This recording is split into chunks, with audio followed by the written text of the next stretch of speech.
My ex will always be priority. What I did next ruined his life.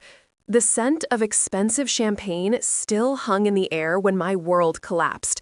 200 people watched, glasses raised, smiles frozen. And Tyler, my fiancé, the man I planned to spend the rest of my life with, held the microphone with that irritating confidence that always attracted me. "I need to be honest," he said, and my stomach churned even before the following words. "Vivian will always be my priority. She always has been, she always will be." The silence that followed was so heavy I could feel its weight crushing my lungs. My name is Cassandra Monroe, but everyone calls me Cassie. 30 years ago, I was born in Boston, the daughter of two university professors who taught me that love was respect, commitment, partnership. Funny how life prepares you for everything, but the moment you realize everything you believed was a carefully constructed illusion. On that April night in the Brennan Mansion in Beacon Hill, I wore a navy blue dress that Tyler had chosen. "It matches your eyes," he said. Now I understood. It matches Vivian's eyes. "Tyler, what are you saying?" My voice came out firmer than I expected, cutting through the shocked murmuring of the guests. He turned to me, and for the first time in 2 years of our relationship, I saw something in his eyes that froze me. Indifference, not anger, not regret, just a calculated coldness that made me question if he had ever truly loved me. "I'm telling the truth, Cassie. Vivian called today. She needs me." He spoke as if explaining something obvious to a stubborn child. "She always has, and I'll always be there. I thought you understood that." Beside me, my best friend Fiona held my arm tightly, her nails digging into my skin through the fabric. The small ping of pain was the only thing that kept me standing at that moment. I wanted to scream, to throw my champagne glass in his face, to make a scene. But something inside me, something cold and calculated that I didn't even know existed, told me to wait, to observe, to understand before acting. Tyler's mother, Patricia Brennan, quickly approached, her perfectly made-up face displaying an expression I couldn't decipher. Concern or satisfaction? "Tyler, dear, I think you've had too much to drink. Let's talk inside." She touched his arm, but he pulled away. "No, Mom, I've had enough to have the courage to speak the truth." He looked at the crowd as if giving a corporate speech. "You all deserve to know. Vivian Hartley isn't just my ex. She's part of who I am, and Cassie needs to accept that if we want this marriage to work." It was at that moment that I realized he wasn't drunk. Every word was deliberate, calculated. This wasn't an impulsive confession. It was a statement of terms. He was telling me, in front of everyone I loved, that I would never be enough, that I would always be the second option, and he expected me to accept it. Fiona whispered in my ear, her voice trembling with anger, "Cassie, let's go, now." But I didn't move. My feet were glued to the Italian marble floor, my eyes fixed on Tyler. I needed to understand. I needed to know if there was anything real in any of this, or if the last 2 years of my life had just been a well-rehearsed lie. "Tyler," I said, my voice strangely calm, "are you saying you love me, but she will always come first?" He smiled, a small, almost condescending smile.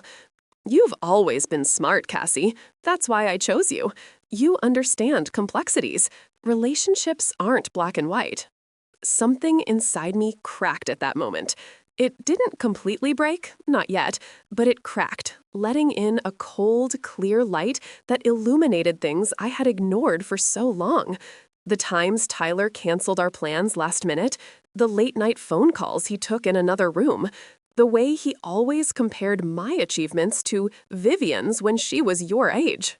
And then a memory hit me like a punch to the gut.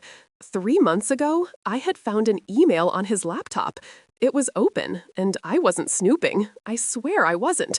But there it was. "Dear V, I can't wait to see you again.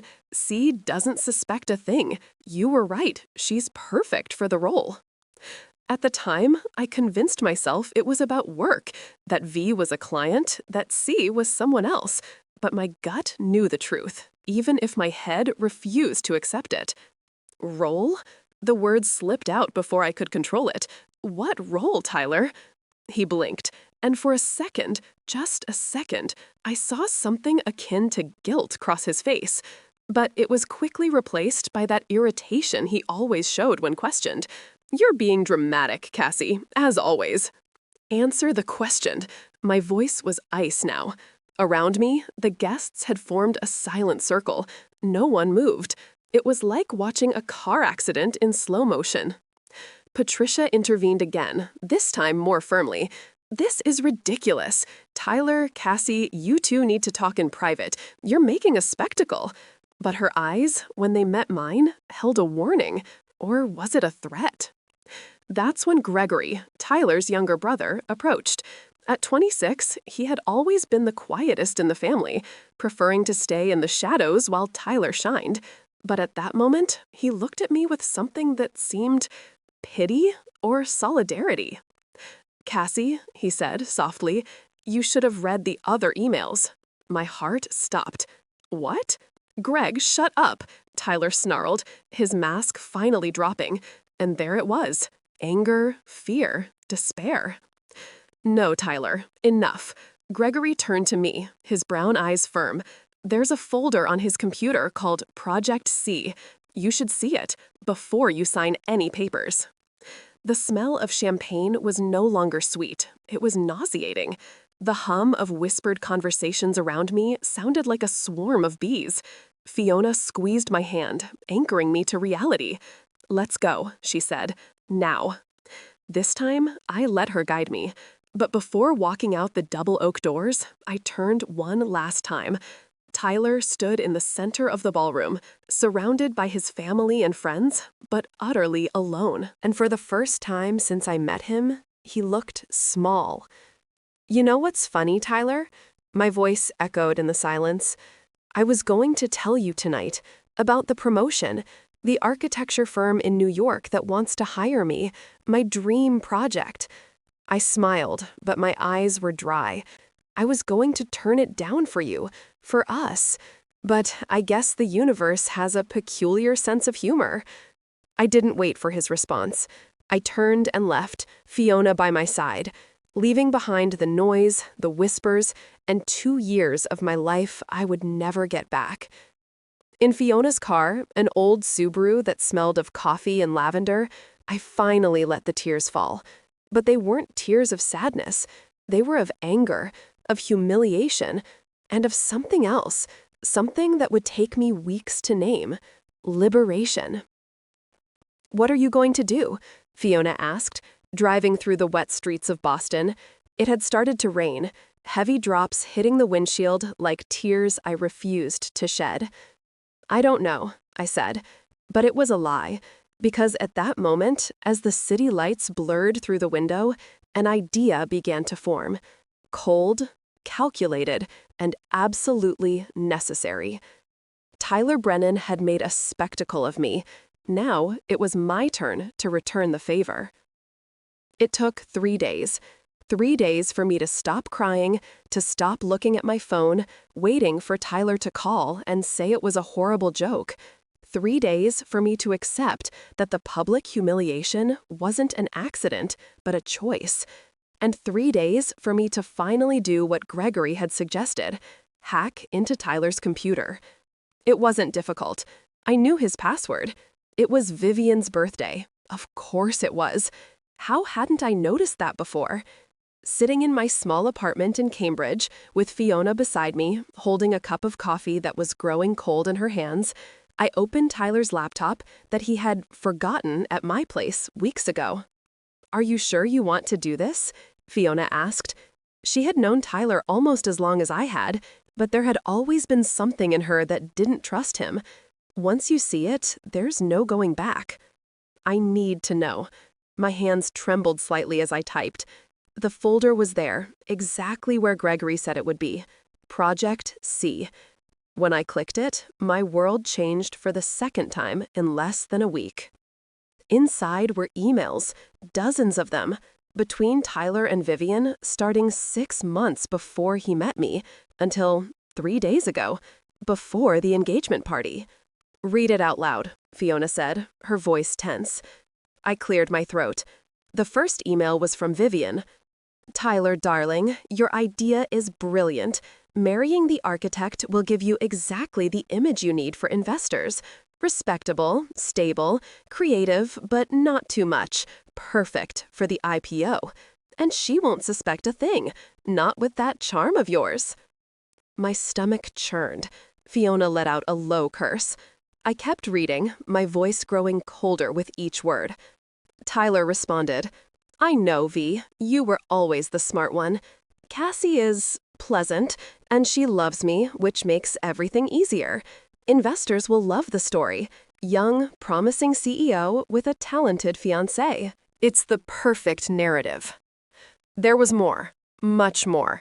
Emails detailing how Tyler planned to use my professional profile to attract investors, how my reputation in the Boston architectural community would lend credibility to his startup, how Vivian, who worked as a public relations consultant, had orchestrated everything from the beginning.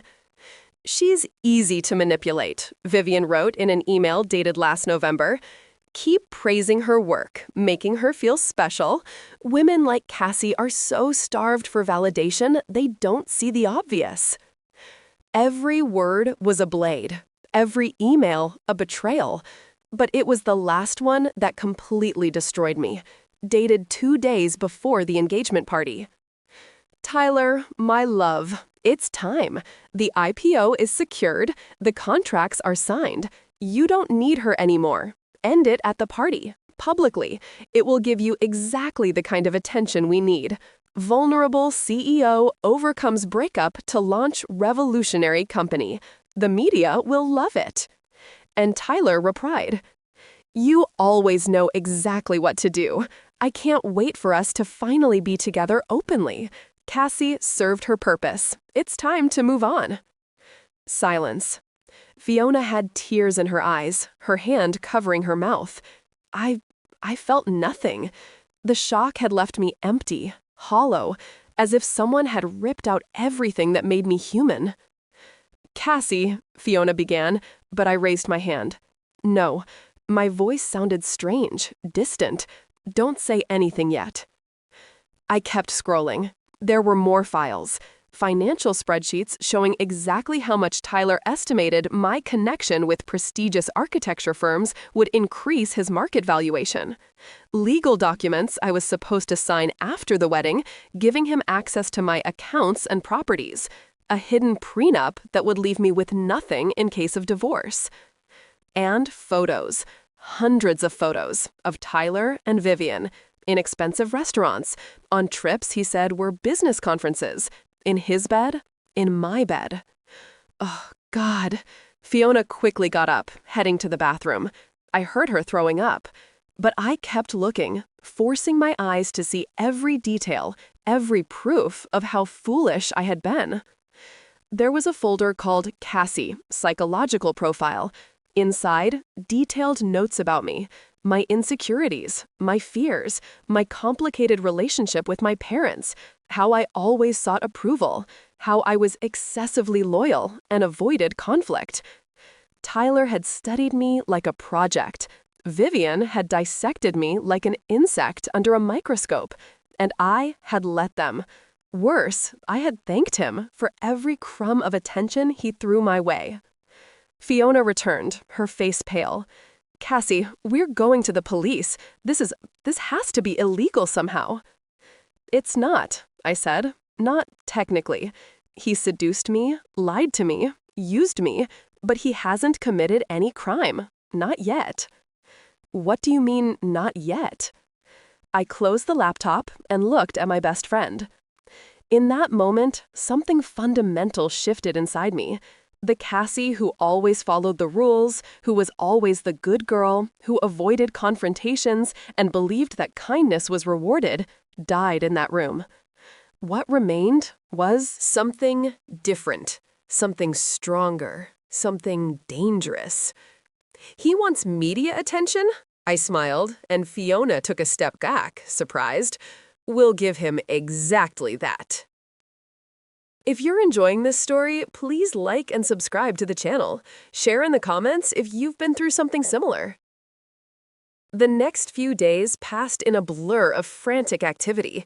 While Tyler expected me to beg for him back, while he prepared his big media debut as the eligible single CEO, I was building my revenge, brick by brick. First, I copied everything. Every email, every photo, every document. I saved them on 3 different USB drives and uploaded them to a cloud server.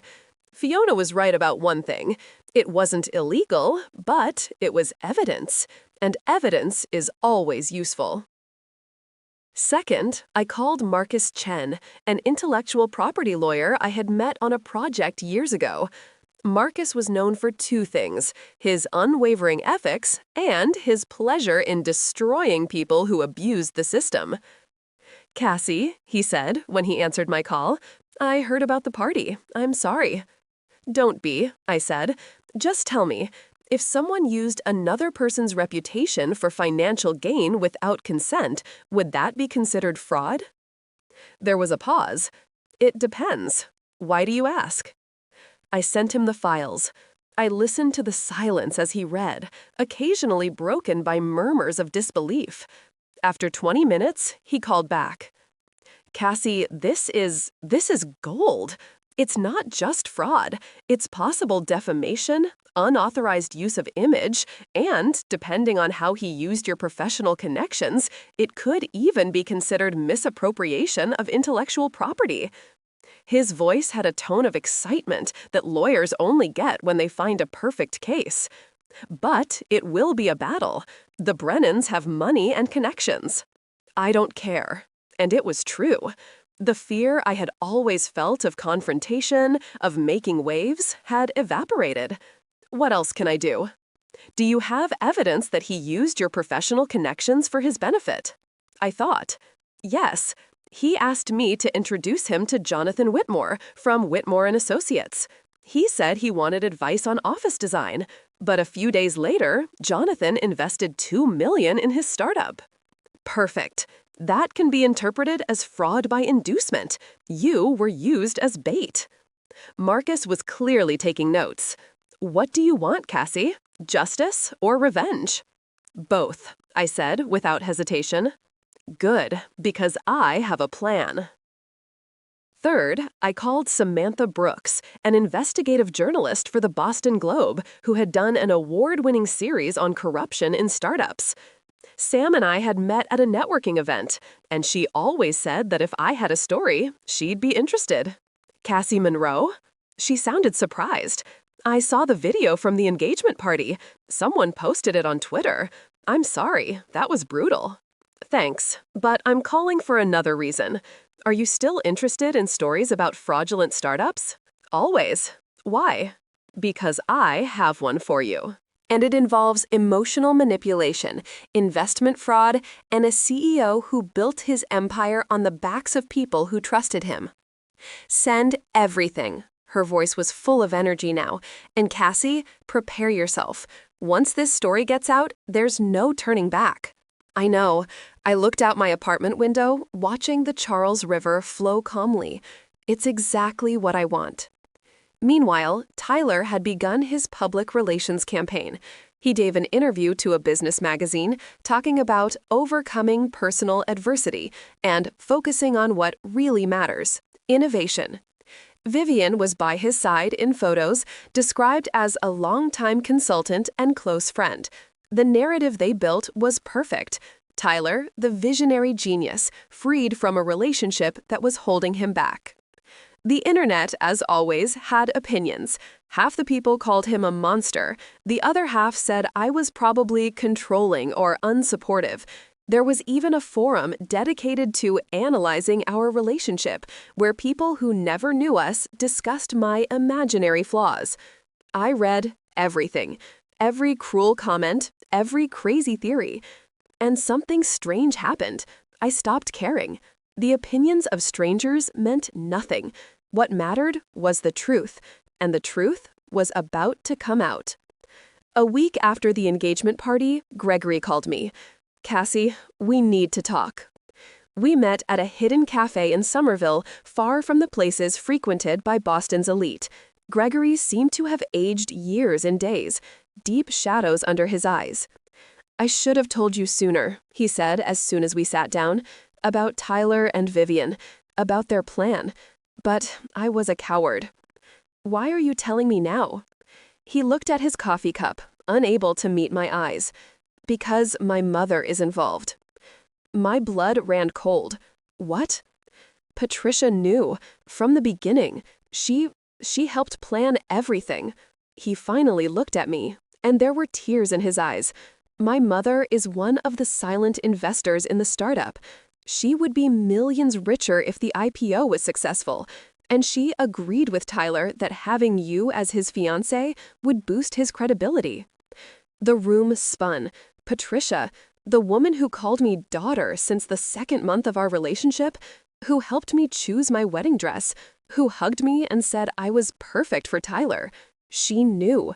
She always knew. There's more. Gregory slid an envelope across the table. These are documents showing how she funneled money through offshore accounts to artificially inflate the company's valuation. It's not just unethical, it's illegal. "Why are you giving me this?" My voice was choked. "Because what they did to you was wrong, and because I'm tired of being complicit in my silence." He stood to leave, but hesitated. "Cassie, Tyler isn't who you think he is. He never was. Our family, we're good at looking perfect, but underneath," he shook his head, "underneath, we're just hurt people hurting other people. I just wanted you to know that before you do what you're going to do." "How do you know I'm going to do something?" He smiled sadly, "Because I know that look. It's the same look I have every time I look in the mirror and realize I let this happen." After Gregory left, I opened the envelope. Inside was enough evidence to not only ruin Tyler, but to destroy the entire Brennan family. And for the first time since the engagement party, I hesitated. Was I different from Tyler, or was I becoming exactly what I hated? Samantha Brooks' article was published on a Monday morning. The headline read, "The Price of Success: How a Startup CEO Used Personal Relationships to Build an Empire of Lies." She had done her job impeccably. Every allegation was verified, every source confirmed. The emails were there, redacted just enough to protect my privacy. The statements from investors Tyler had deceived. The financial analysis showing how he had manipulated numbers. And, at the heart of it all, my story. Not as a victim, but as a witness. Cassandra Monroe, 29, a respected architect and former fiancé of Tyler Brennan, provided extensive documentation showing a pattern of emotional and financial manipulation that raises serious questions about the integrity of TechVision's leadership, Brennan's startup. My phone exploded. Dozens of messages, hundreds of notifications, but the one that mattered came from Marcus. The SEC just announced an investigation. The IPO has been suspended indefinitely. I should have felt joy, triumph, but all I felt was emptiness. Yes, Tyler was being held accountable. Yes, the truth was finally exposed, but that didn't erase the last 2 years. It didn't give back the person I was before I met him.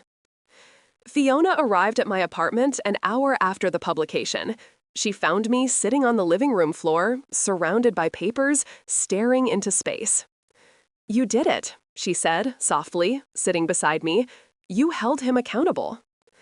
"I destroyed a man," I replied. "His company will go bankrupt. His reputation is ruined. Investors lost millions. Employees will lose jobs." "He destroyed himself. You just showed who he really was." Fiona took my hand. "Cassie, look at me." I obeyed. "You went through something horrible. You were betrayed, humiliated, used, and you fought back. That doesn't make you like him. It makes you a survivor." "But what if I enjoyed it?" The words came out in a whisper. "What if a part of me enjoyed seeing him fall?" Then you're human, she hugged me. Justice and revenge aren't so different sometimes. What matters is what you do next. That night, Tyler tried to call me. 19 times. I didn't answer. Vivian sent a message. You destroyed everything. I hope you're happy. I blocked the number. Patricia sent an email threatening to sue for defamation. Marcus responded with a list of counter-accusations that would keep her busy for years. But it was Gregory who showed up at my door at 2 in the morning.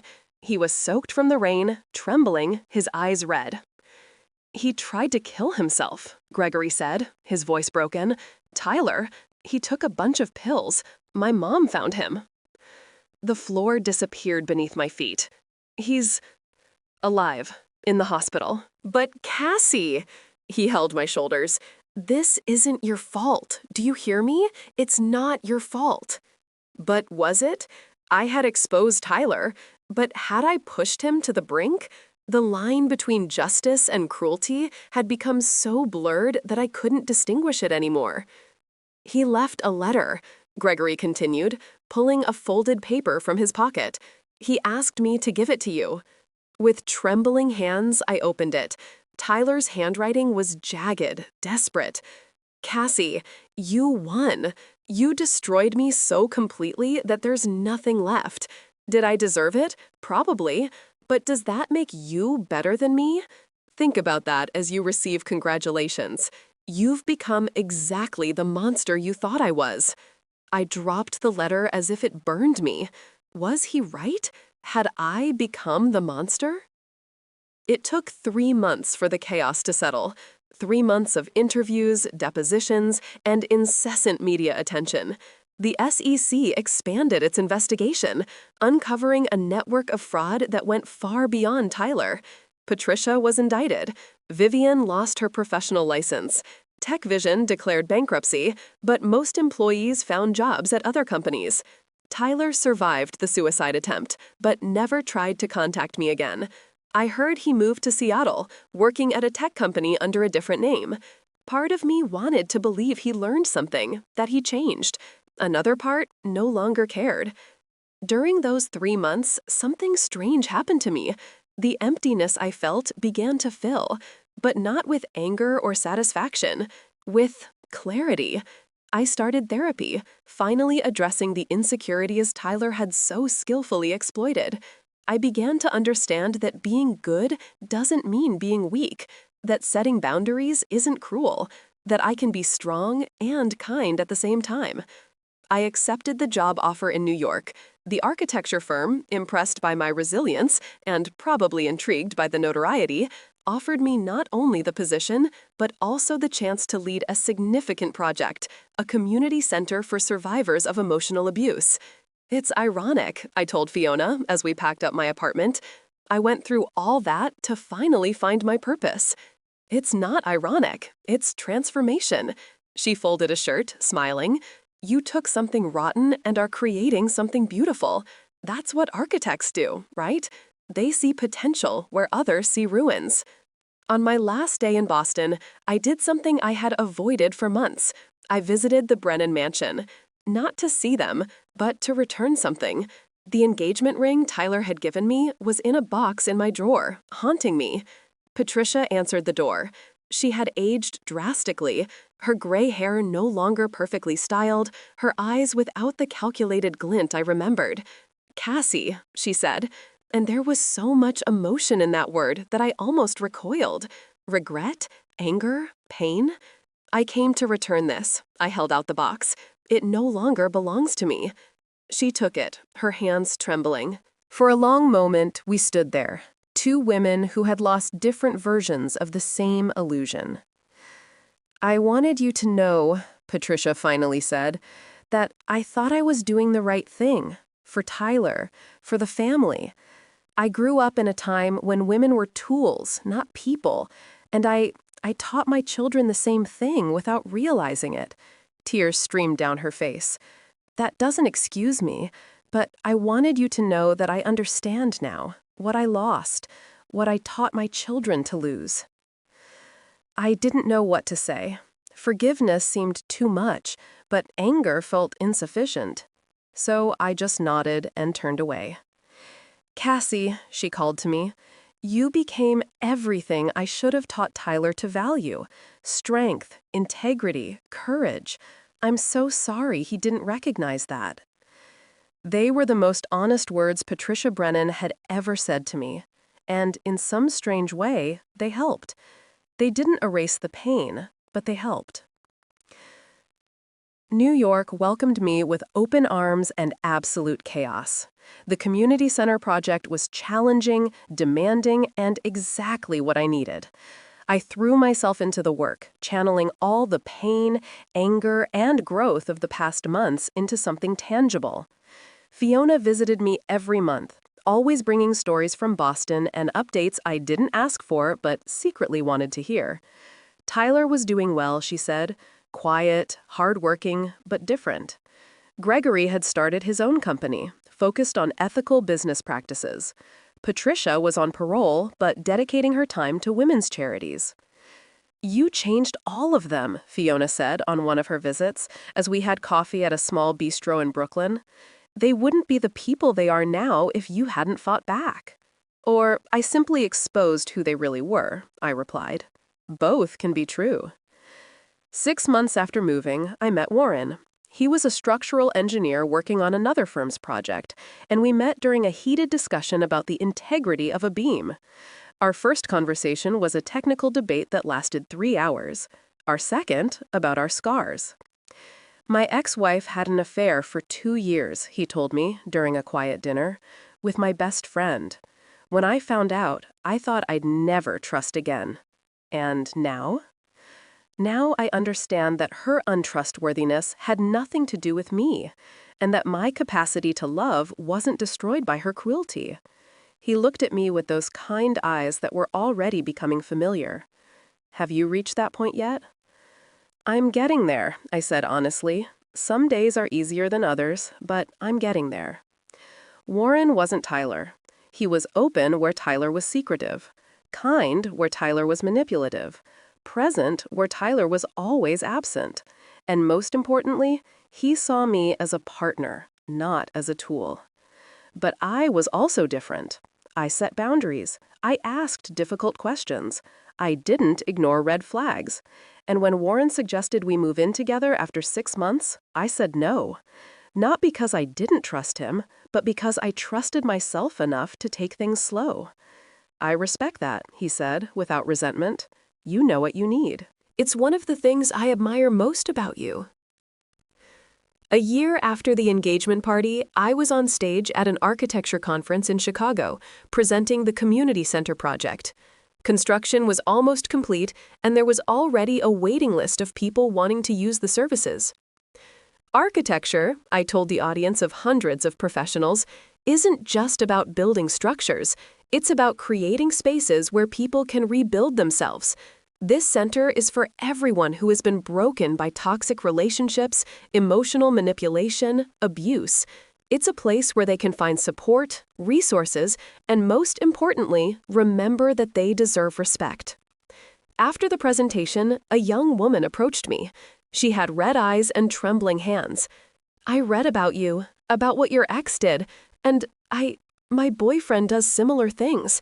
He uses me, humiliates me, but always says he loves me. She wiped away tears. How did you find the courage to leave? I took her hands. Courage doesn't come all at once. It comes in small moments. The moment you recognize it's not normal. The moment you tell someone. The moment you decide you deserve better. And yes, there will be moments of weakness, of doubt, of wanting to mow back. But every small step takes you away from the pain and closer to who you truly are. What if I become like him, bitter, vengeful? You won't, because you're asking the question. People like Tyler, like my ex, they never question if they are the monsters. You question. That makes you different.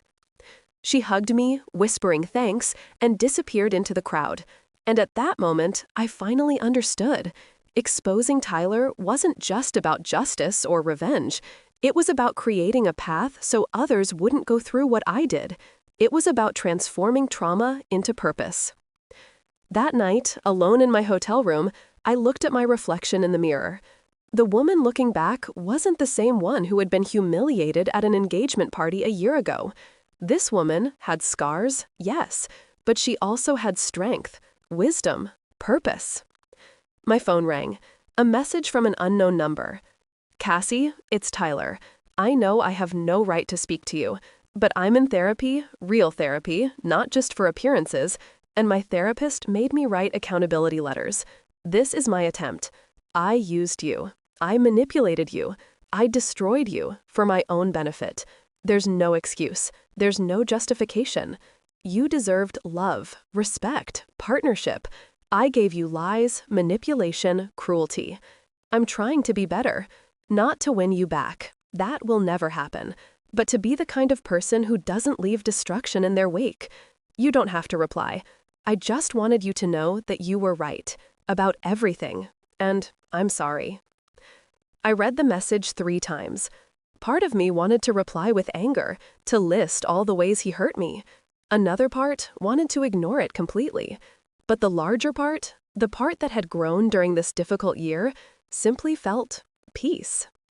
I didn't reply. I didn't block it. I just saved the message as evidence that change is possible, even for people who seem beyond repair. And then I went on with my night. Because Tyler Brennan no longer defines who I am. He no longer occupies space in my head or my heart. He's just a scar now, one that reminds me of where I've been, but doesn't dictate where I'm going. 18 months after the engagement party, the community center was officially inaugurated. Fiona came from Boston. Warren was by my side. Marcus was there, along with Samantha Brooks. Even Gregory showed up, bringing flowers and a sad smile. "You created something incredible," he said.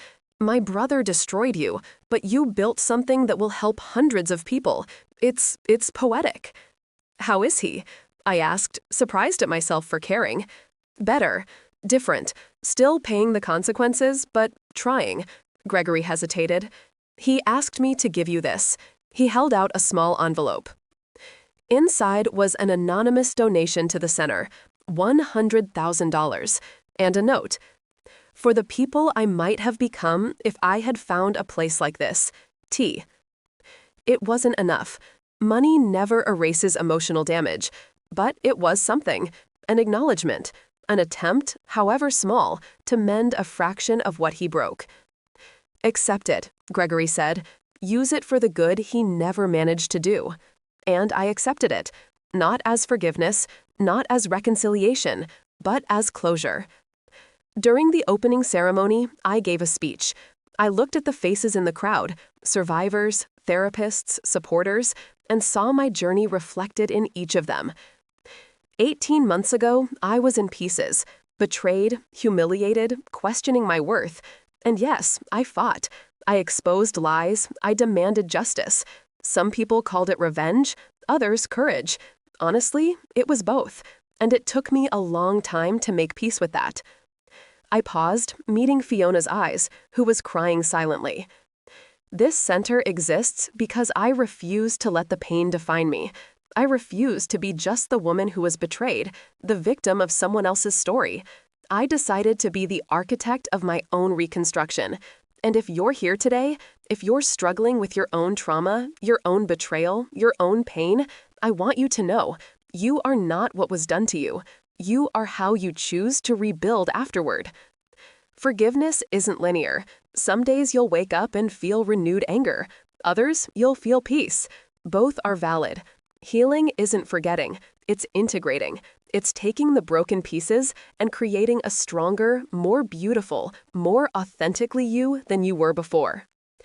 Tyler Brennan taught me what I don't want to be, but he also forced me to discover who I truly am.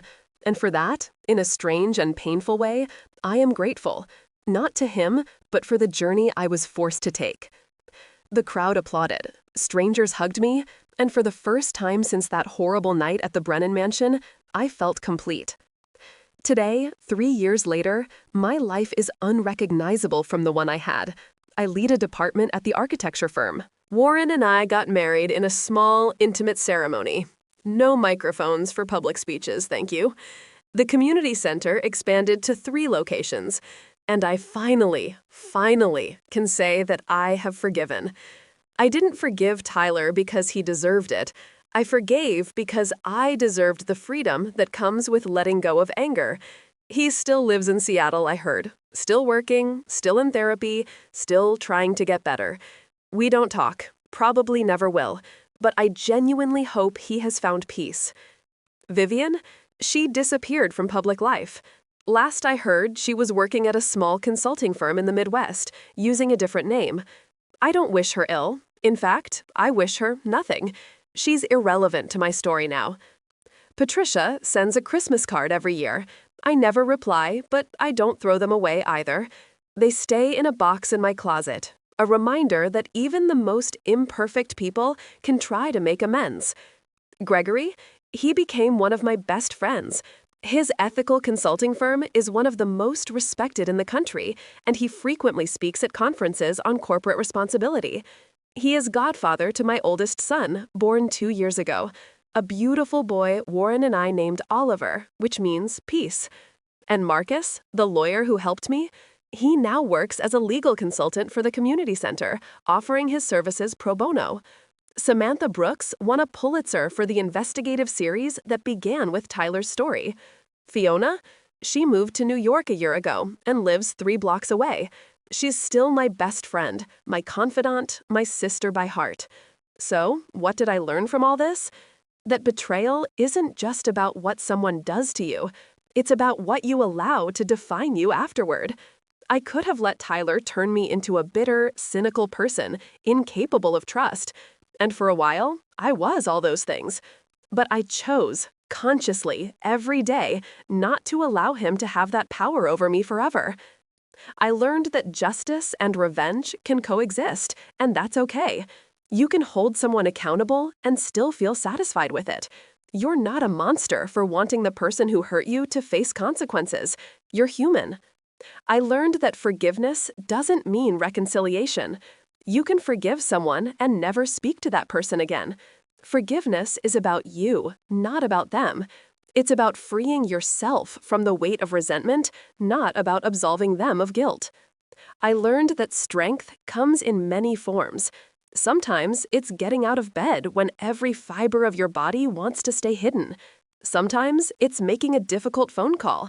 Sometimes it's simply continuing to breathe when the world seems to be falling apart. And above all, I learned that my worth was never determined by Tyler's love. My worth has always been intrinsic, unchangeable, regardless of who chooses to see it or not. If you're going through something similar right now, if someone betrayed you, humiliated you, made you feel small, I want you to know a few things.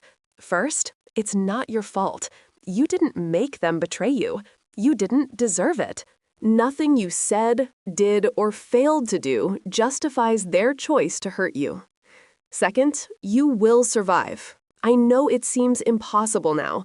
I know the pain feels so great that you can't imagine a day without it, but you will. Day after day, the pain will lessen. It doesn't completely disappear, but it lessens. And one day, you'll wake up and realize you only thought of them once, and then maybe not even that. Third, you don't have to be the bigger person. You don't have to forgive immediately or move on someone else's timeline. You can feel anger. You can seek justice. You can take steps to protect yourself and hold those who hurt you accountable. That doesn't make you like them. It makes you a survivor. And finally, there is life after betrayal. A good, full, meaningful life. A better life than you had before. Because now you know your worth. You know your strength. You know you can survive the worst and still rebuild something beautiful. Tyler Brennan wanted to destroy me. He wanted me to be just a tool in his ascent, a footnote in his success story. And for a while, it worked. But not forever. Because today, 3 years later, I am not the woman humiliated at an engagement party. I am not the victim of Tyler's manipulation. I am Cassandra Monroe, award-winning architect, founder of a center that has helped hundreds of people, wife, mother, friend, survivor. And this story It's not about Tyler Brennan. It never was.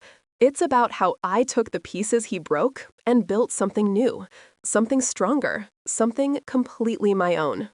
So yes, he humiliated me. Yes, what I did ruined his life. But most importantly, what I did after that built mine. And in the end, that's the best revenge of all. Thank you for watching my story. If you've made it this far, leave in the comments which part touched you the most. Have you been through a similar betrayal? How did you cope? Let's build a supportive community here. And remember, you are not defined by the worst someone did to you. You are defined by how you choose to rebuild afterward. Subscribe to the channel for more stories of overcoming adversity, leave a like if this story inspired you, and share with someone who needs to hear that it's possible to rebuild after Tain. Until the next story, and remember, you are stronger than you think.